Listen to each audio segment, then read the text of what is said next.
The theme for this month is curate. So I want to talk about that first, that word curate. What do you all think about when you hear the word curate? What kind of feelings does it evoke for you? Or like what kind of events or spaces does it make you think of? Museums? What's that? Guided? Okay. Galleries. Yeah. Any other words that pop up? Your home? Okay, that's a good one. Yeah, kitchen. Yeah, so when I think of the word curate, it's kind of a little gross to me, at least my initial thought when I hear that word. And it may be my Tennessee education, but the word curate to me at first makes me think of like really high-end spaces like museums or really high-end art galleries. These places that are not always accessible to everyone and are oftentimes, exclusionary, or they're gate-kept in a lot of ways, whether that's through money, whether that's through where they are, or whatever. They can be gate-kept in a lot of different ways. So that's what it kind of makes me think of initially. And the more I think about it, I even think about, social media and how we all kind of like curate versions of ourselves for people to see, especially like the good, only the good, So that's why I was really interested when the word curate first came up in regards to this, because it's I know I at least have like a pretty complex like relationship with it. But also the more I thought about it and the more I talked with Ryan about it, it also makes me think of the word like intent and being intentional a lot. So I will probably use those interchangeably today. And I also, if I had slides, I probably could have put up a definition of each of them, because I'm sure that there are some nuanced differences. I'm sure there are different parts of speech or whatever, but I like the word intentional more because it doesn't have that like prestige tied to it. And I think to me, it also can apply to really every part of our lives. We can be intentional in everything that we do, whether we realize it or not. So that's kind of like some of the stuff I'm going to be talking about today. And like I said, I'll probably be using those words interchangeably without thinking about it. Because the idea of curating and being intentional I didn't realize it until the last few years, but it has been kind of like a through line through my life. Like my entire life, I've been curating in some sort of way or intentional in some sort of way. And it hasn't always been for good reasons. That's just kind of setting up for the conversation that we're going to have. But before we do that, I know I haven't met every single person in this room. So I wanted to start a little bit with who am I and why I'm here. So can I get some adjectives that explain me, please? Leah, what's a good adjective for me? Incredible. That's a really good one. Who else? Thoughtful. I'm just kidding. Thank you. I thought about really drawing that out, but I won't do that to you, even though you all are very good sports. So most of you probably know me from the Coffee Guide, the Indianapolis Coffee Guide. You probably don't know me for my work as a design team lead at Allegiant, which is fine, which is totally fine. But yeah, you mostly know me from the Coffee Guide or any extension of that. Because I've had some really incredible opportunities because of that and because of a lot of people in this room over the years. So like Riley said, which you covered a lot of this part, so thank you. No. I consider myself a Scott of all trades in a lot of ways, which I didn't realize that was funny until Ryan the other day thought that it was hilarious, so I appreciate that. And that could be my ADHD. It could be because I'm constantly curious about everything. I always my entire life loved exploring all sides of creativity, whether that's my own creativity or people I know and their creativity. We all good back there? Okay, I got worried. But I just have always really loved everything. My curiosity has led me to learning a million different things. I've never met a craft I didn't like. For example, in some of them I've tried to stay away from because I knew I would like them too much. And then I get bullied into doing them. Jill. That was with the most love that I said that. I actually didn't even go to college or didn't even finish college because there were so many things that I wanted to do. And the year and a half that I was there, I was like, why? Why do I have to pick one thing? Like I want to do all the things. So that didn't even work out for me. So yeah, and Yeah, because I just get excited about everything, and I really like sharing what I'm excited about with other people, which I'm sure you all probably know. I've already talked about several things that I'm excited about, and we're only a few minutes in. I don't know, what's something you all are excited about? So raise your hand, tell me something you're excited about. Anything. What's up? What are you excited about? Running? Cool. What makes you excited about running? All of it? Cool. That's amazing. That's so cool. I was like, that feels like something you probably have to be excited about, yeah? Yeah. That's awesome. What else? What's something else that excites somebody? Yeah, in the back. What's up? Restaurants with great vegetarian entrees. Ooh, restaurants with great vegetarian entrees. I'm very excited about that too. What excites you about that specifically? That you can eat there. Yeah. So if anybody, It's a real meal and not a salad and french fries. yeah, I feel that. I feel that. So if any vegetarians or vegetarian curious folks in the room, you have a new friend back there. Sorry. Hope that's okay. Just volunteered you for that.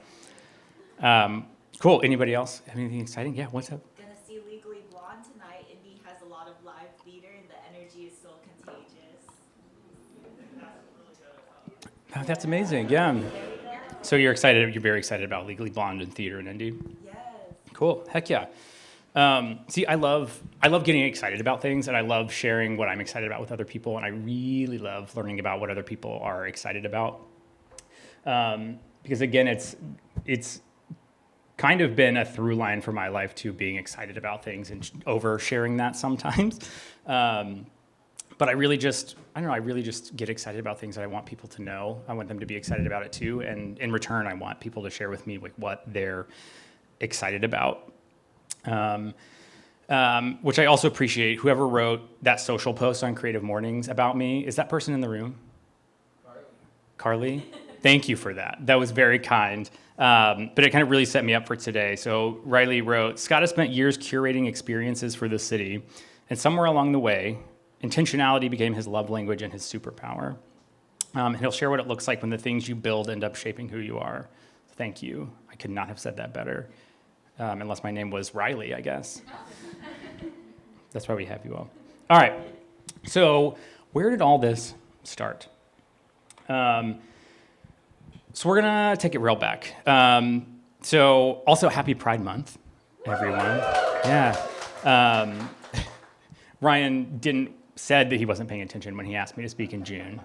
But so it's also my duty to make it a little gay in here today, So I actually grew up, I'm not actually from Indy, even though you probably think that because I love the city more than any other place on the planet. But I actually grew up in a very small town in Tennessee. And growing up queer in a small town in the South, I had to constantly curate a version of myself every moment of every day for the first 18 years of my life. It was every movement that I made, every word that I spoke, every action that I took, every interest that I had in every single room that I was in. I had to do like a version of like code switching in a way, because I really had to bend myself to those around me. And by literally like taking stock of every situation that I was in every single day, understanding what those people around me wanted and needed without me being able to ask, because it was a defense mechanism more than anything else. It's okay to cry. No, but I literally, for the first 18 years of my life, could not express myself. I couldn't talk about the things that got me excited, or even show that I was excited about some things, because when I did, and I let people see that, who I really was or what I was excited about, it got scary. I was judged, I was threatened, or I was actually harmed, either by classmates, by people at church, by my own family. So I literally spent the first 18 years of my life curating a version of myself for other people. That was incredibly difficult. And like I said, it was absolutely for self-defense. Just as an example, my high school sweetheart was the only really out queer kid. He was also the only person of color in my high school. And he got the ever-loving shit beat out of him for being who he is. So much that it made national news because this was back in 2006, 2007. And the news wasn't even that. It was like a hate crime, like a really violent hate crime that put him in the hospital for a few days. The news was that, oh, kids have cell phones now and they can record fights. Should kids have cell phones in school? So besides the things that happened to me directly, I saw literally firsthand what would happen if I opened myself up and like didn't curate a version of myself that fit what other people needed from me. I saw firsthand the actual literal damage that could do. So I did all of this for so long for everyone else but myself, which meant I was constantly lying. I was constantly pretending. I was doing things I didn't want to do. And I was preventing myself from exploring things that I was excited about. I was preventing myself from expressing myself how I wanted to express myself or experimenting with that. And I had to keep up with it all on top of it. I had to keep up with all the lies. I had to keep up with all the fake interests and all the different things that I had to tell people to protect myself. And I just couldn't develop as a person. I couldn't have actual purpose because my only actual purpose was to protect myself from everyone else, to literally keep myself alive. And I spent so much time doing that for other people, literally the first 18 years of my life, which was like constantly curating for me, which was scary and still remains scary. That's why I'm like trying to fight back tears up here, because it was literally life or death. But so thinking about where I am now at 36, which is 18 years, right? Since 18? Yeah, check that math. Okay, cool.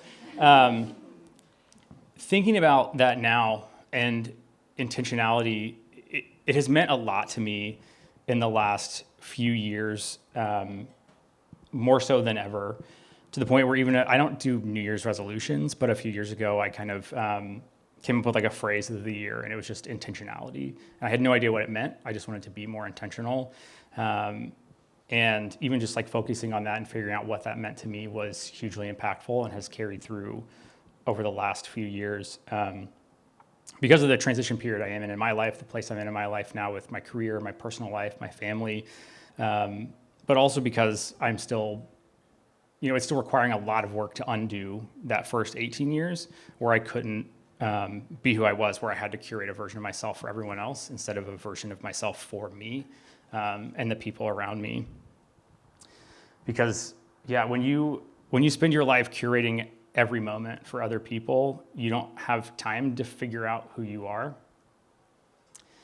And I know that that's not unique to me. It's not unique to the queer experience. We all have to do that in some ways. But being in a place now where I don't have to be so afraid, where I can be constantly surrounded by people that I know and love, it's all of you all, I can figure that out. And being intentional helps me undo all that, but it also helps me figure out like what I care about and also what I don't care about, which is just really, really beautiful because we live in such a wide, big, beautiful world, and there's just so much to be excited about that we all should have so many things that we could be excited about. All right. Any questions so far for that really deep? It doesn't get any deeper than that, I promise. Okay. All right. So let's get on to the stuff you probably know me from. The biggest area in my life where this has shown up for me, this idea of curating and being intentional. And that's the Indianapolis Coffee Guide. And I know I was talking shit about the word curate earlier, but I also realized as I was getting ready for this that the actual tagline for the Indianapolis Coffee Guide, you know what the second word is? I hate slides, and I wanted to have slides just for that so I could pop up the tagline behind me to make fun of myself, but it's okay. Let's see. I know I've told the story a lot about the Coffee Guide started. Does anybody not know how the Coffee Guide started? I can do it quick. All right, cool. Anybody not know what the Coffee Guide is? It's okay. Yeah, cool. We'll start there. So the Indianapolis Coffee Guide is a curated guide.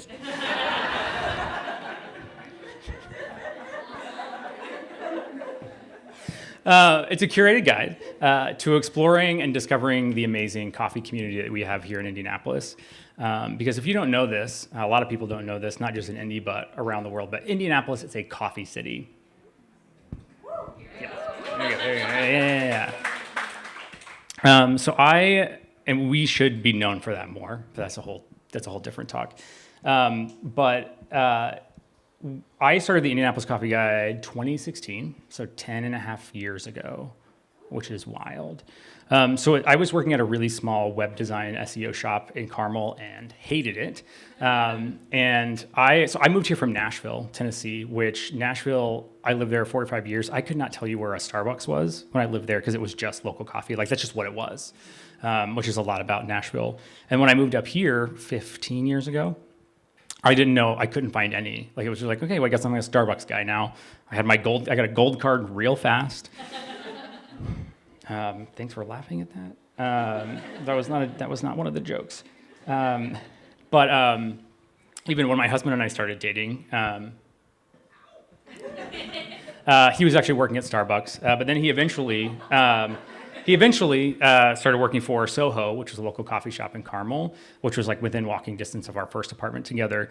So I was just like, oh, there's local coffee here.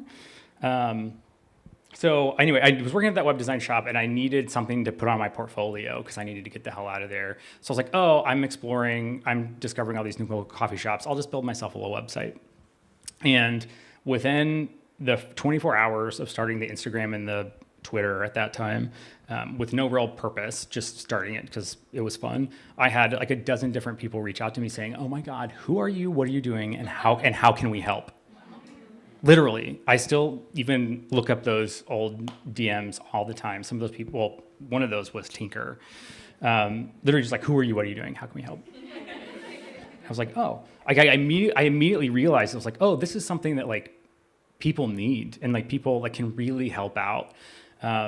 Which again, I won't go too much into, but like owning a local business is hard. Owning a small local coffee shop is incredibly hard. You do not get in it for the money. And if you do, you don't last very long. But I realized pretty immediately how hard it is for those people and how it could really be beneficial for them as well, not just people like me who are looking for these local places to support these like third spaces. So I knew that right away that I had to be really intentional about it because my plan was just to make a cool website with a little directory just to have on my portfolio. But immediately, realized that there was a bigger need for it. I just like spent my time curating an experience and learning from the community. And it turned into, like, it started off as an Instagram that got really popular. There's a website that has, I think I counted recently, it's like 90,000 words on it, which is like a novel, which is crazy. Popular Instagram. We've had an iPhone app. We've done 2 issues of a high-end coffee table magazine. There were a bunch of copies back there. If you have your hands on one, thank you. We have so many Vanna Whites in the room today. Thank you. Which, if they're laying around, feel free to take them. Question? Yeah. What's up? When you first started, did you like have folders where you would keep information about the shop that you would discover? What makes good coffee special? Right up here. I very briefly skimmed over earlier how I have ADHD, so it's all up here. Yeah, but also back then we had like the first version of the website when I published it, we had like 14 local coffee shops. So it was really easy to keep that information close by, whereas now we have like 80 or something. It's a lot. Yeah, which is insane in the best way. But I also realized because of those things that it was the community needed it, like it was for the community, and they needed it in such a way that they could get real use out of it. And I wanted people to get actual use out of it because back then to find local coffee shop or to find anywhere, you had to go to Yelp, which is overwhelming. It's overwhelming now with ads. 10 years ago, it was just as overwhelming. And you can still type in local coffee and you still get like Dunkin' and Kroger, and like it's just not helpful. And like neither is like Google Maps. So I kind of knew that it had to be curated in a way. And also because like the community is so tight knit. When I first started meeting with people who were like how can we help? They immediately were like, have you been to this place? Have you met this person that runs this place? And I immediately saw that it was a community, and still is, where, it was the first time I heard a rising tide raises all ships, which has been incredibly impactful and has always been a through line for even that, and how ingrained the actual community is, and how it's such a good example of what real community is. I just had to, I knew that I had to be really intentional about everything, and I had to curate an experience. And it started off really about me being excited about something, and I wanted to share what I was excited about with other people. And I always kind of kept that as like my through line of everything, and still do, even before I even realized what I was doing. Like that's what I was doing. And I think that's why it got so successful really quickly. Because I was posting about things that I was excited about, and I was posting about the community and the spaces and the people. I rarely even posted about the coffee itself. I have very few pictures on there of like actual coffee, and if it is, I'm talking about something else. Because that's what, we all have different tastes. We all like different things. So I miss Circadian Coffee Roasters, who's not around anymore, but they had one of their big sayings was the best cup of coffee is the cup of coffee that tastes good to you. Which is why that was a good reaction, right? So that's why I never talked about the coffee, because I can't tell you what to be excited about, about coffee, because we all like different things. But I can tell you about these really awesome people that I know that are doing really cool things, or these really open and inviting spaces that exist. So it was always through that lens that I was doing that, and still continue to do that in a very intentional way. I was so surprised that it took off so quickly and became so successful so quickly. And also that I became an authority figure kind of naturally. And it was always because I was curating an experience for people I care about, and telling people what I was excited about and why you should be excited. Which was just so great, which also was really amazing, but it also came with some really bad stuff as well, that we'll get into, because it was a lot and remains a lot.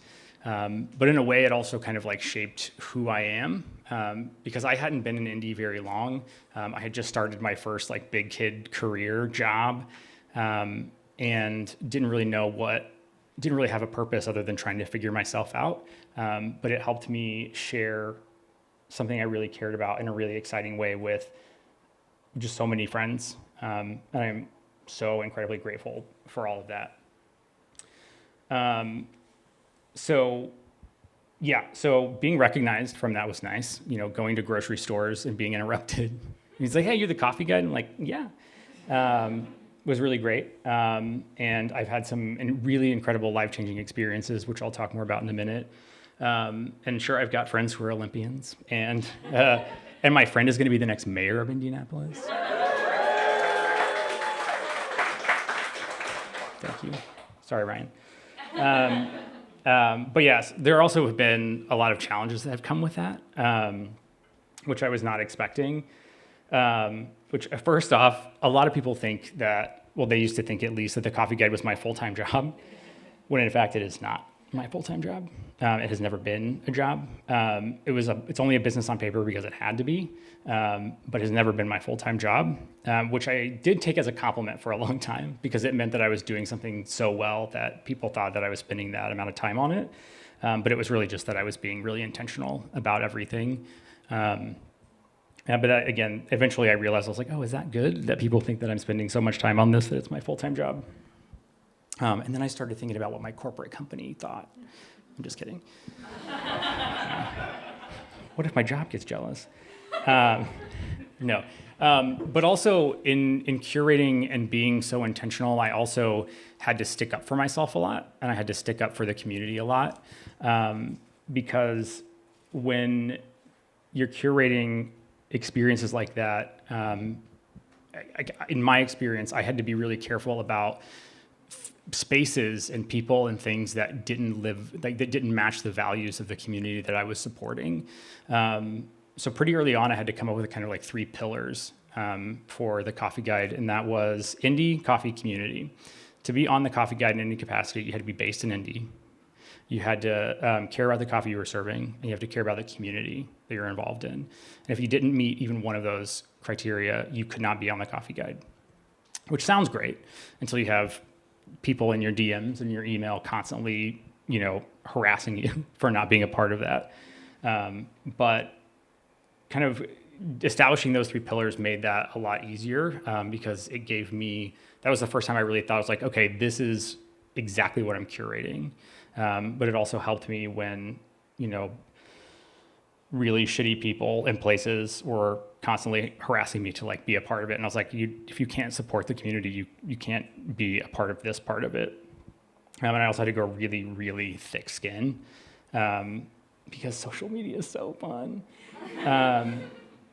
And because also it was not even to be exclusionary, but also was to protect the community and the people that I really cared so much about because it is a really amazing community, but there will always, unfortunately, be some bad actors that try to ruin some of those things because whether they're in it for themselves or whether they're in it to just take down other people, there's no room for that. There's no space at this table for that kind of behavior. If you change, you want to talk about it, absolutely. But if you're standing 10 toes down, get out of here with that. But being outwardly intentional like that, setting those pillars kind of made it easier for me in some ways to give folks, clear, strict criteria. But it still was really, really hard. It also, becoming an authority figure, people always expected me to be available and accessible to them. And for a long time, I was, and I prided myself on that. For years and years and years, no DM, no question went unanswered. Every single question that I would get, I would find an answer for people. And I would literally curate experiences for people. Whether it was hey, where should I get coffee or what's your favorite? I'm sure that there are a handful of people in here have asked me what's my favorite place or where they should go. And I have always responded the same way. It's what do you like? Where are you at? Because it always just depends on you and what you like. What do you think is the best cup of coffee? What part of town are you in? And which a lot of people also thought was just a way to chicken out to not tell my favorite. But really, I just want to make sure you're getting out of it what you need to get out of it, and not just what I think. Because my opinion is my own, and it's not superior to anybody else's opinion. But after a time, after growing that so much, I realized, my husband probably realized way before I did, but I was just way too accessible, and people started expecting way too much from me, to the point where a lot of times it wasn't even questions. It was tell me this, tell me this very specific thing. And I'm happy to do that, but also, hi, nice to meet you. My name's Scott, by the way. So pissed off a lot of people along the way. But that's just kind of what happens, I guess, when you stand up for your community sometimes, and when you create such a curated experience, is that things naturally get excluded, and people don't always like to understand the reasons why, when there are good reasons why, and I never shied away from sharing that with people. I'll tell you, you just have to ask. And then at one point there were Nazis, but that's a different story.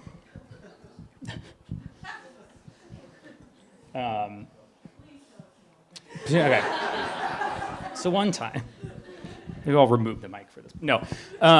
So one time there was, a few years ago, I don't remember what year it was, probably 21, 22, there was a coffee roaster that popped up in Brown County, and the name of their coffee company and their logo was just Nazi insignia. It was just, there was just no way around it.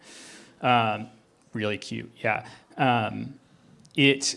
And I just it was a random Monday morning at 6:30. I saw it on Instagram. I was at the gym, and I made a post about it, a little simple, hey, this is not what we do in this community. This is not acceptable. And I was this is not cool. I don't know. It was very quick. And by 3:00 that afternoon, I had been interviewed by 3 different news stations about it, because it was, that coffee roaster was attached to another local organization in Brown County that had actual Nazi ties to, especially, they've been in the news a lot with at the Bloomington Farmers Market? Yeah, see? I didn't know this. I just like posted about this place that popped up and I didn't realize it had such deep roots. And then I think it was it blew up really quickly, got a lot of media attention. I ended up partnering with a local pottery studio to do like a fundraiser for the ACLU of Indiana and the Jewish Community Resource Council of Indianapolis. And yeah, one day I got a call from a director at the FBI that was like, yes, exactly. That was like, hey, you're this person, yeah? I'm like, yes. And he was like, yeah, cool. So these people are on our actual watch list. And they're known for, like, they would show up at people's houses and businesses. And, like, again, like, the Coffee Guide is only a business on paper because it has to be. So I don't know how, but he was like, hey, is this your business address that I found? Is that your home address? And I was like, yeah. He's like, get a P.O. box today. Because of all these things. And I was like, if the director of the FBI tells you to get a P.O. box, you go get a P.O. box. Which is fine because I love the post office, so. I had been looking for an excuse to get a P.O. box for a long time. That's, again, not a joke. But yeah, so that's, I mean, I know I'm joking a lot, but that's hard. I was just sticking out for my friends and the community that I really care about. And then I have the director of the FBI like saying, hey, these Nazis are for real. They made it into the New York Times. Yeah. Yeah, it was wild. That's okay, still have the P.O. box. But again, it's fine. It's at my favorite post office. So anyway, there were, amazing things that came from the Coffee Game, but there were also a lot of really hard challenges when that came with it. And let's talk about some of the amazing stuff that came out of it because of my intentionality behind it, because of the way I chose to speak about things, thank you. The way I chose to speak about things so intentionally and thoughtfully and carefully, I've had so many incredible institutions reach out to partner with me in some way. And almost all of them cited that of like, hey, we appreciate how you do this, how you show up, how can we help you? So like working with the Indianapolis Public Library was a highlight. And the only place where, like I said, I always use the no bad questions rule. That's the only place that's ever really towed that line. The people that were there for the classes, not the actual library folks. They really came close. But I got to teach classes at the library, which is a dream. I cried when we talked about that, even though I was bullied into taking printmaking classes. I got to work with Indianapolis Monthly, and I got to contribute to their local coffee issue. Right around the same time we were, probably January 21, right around the same time we were working on our first issue of Batch. Which it was funny, one of the editors at Indianapolis Monthly offered to edit the first issue of Batch as well, and which was incredible to have such a huge institution offer that for free. But it was really funny. She really helped out a lot, but she ripped me apart a little bit because she's like, readers are not your friends. Like, you can't talk, like, we don't love these people. And I was like, no, we do. Like, that was in the content guidelines that I gave to all the writers, was that, like, these people are our friends. Like, we're talking about things, like, we're excited about these things. We want other people to be excited about it. She's like, they're not friends. And I was like, they are. And I rejected all of those suggestions. But I've also got to work with the Cultural Trail. It's one of my favorite places on the absolute planet. We're doing our third year of Roast Rides right now, which is our free local coffee shop bike tours on the Cultural Trail. So look out for those. I've got to work with the American Foundation for Suicide Prevention, Indiana. Brandon's in the room. Hi, Brandon. And also there's like this other really small local family-run business. I don't know if you all have heard of it. The Indianapolis Colts. It's fine. I also worked with a TV station at one point to help produce a weekly local coffee guide segment. And they actually did not like that I curated so much. So that stopped actually pretty quickly because I was like, this place, they don't care about anybody else. Like, not some place that I would highlight. And they're like, okay, well, we're going to. I was like, okay. So they stopped emailing me and texting me back, which is fine. It really is fine. I was too busy anyway. But I've also got to work with the Indy Chamber, like Indianapolis Monthly IndyCar drivers. I got turned down a Yankees baseball player at one point. NBA All-Star Game, electric car companies. But all of these opportunities haven't been because I've chased them. It's been because they've just naturally come up because I love this community and because of how I've always shown up.